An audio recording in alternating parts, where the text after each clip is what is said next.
बिस्मिल्लाहिर्रहमानिर्रहीम। दोस्तों, अब भी बहुत से नदियों को या दो अलग अलग कलर के समुद्रों को एक साथ बहता हुआ ज़रूर देखा होगा, जो कि आपस में नहीं मिलती, जैसा कि अभी आपकी स्क्रीन पर दिख भी रहा है। और ये देखने में भी बहुत ज़्यादा खूबसूरत और अट्रैक्टिव भी लगती हैं। और इसमें कोई शक नहीं कि अल्लाह की कुदरत का करिश्मा ज़रूर है, जिसका जिक्र कुरान पाक में भी है। फरमाया,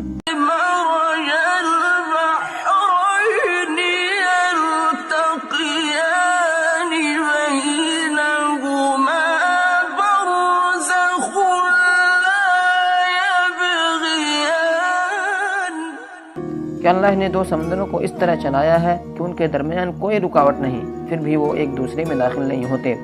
और दोस्तों, मैं आपको इस पर एक साइंटिफिक रीज़न भी बता दूं कि आखिर ये आपस में क्यों नहीं मिलते। दरअसल दोस्तों, बहुत से कम लोगों को मालूम होगा, लेकिन इसके पीछे का रीज़न हाई डेंसिटी और लो डेंसिटी है। एक तरफ के पानी का डेंसिटी बहुत ज़्यादा हाई होता है, तो दूसरी तरफ के पानी का डेंसिटी बहुत ज़्यादा लो होता है। इसी वजह से ये दोनों आपस में नहीं मिलती हैं। सो फाइनली अल्लाह की कुदरत का करिश्मा ज़रूर है।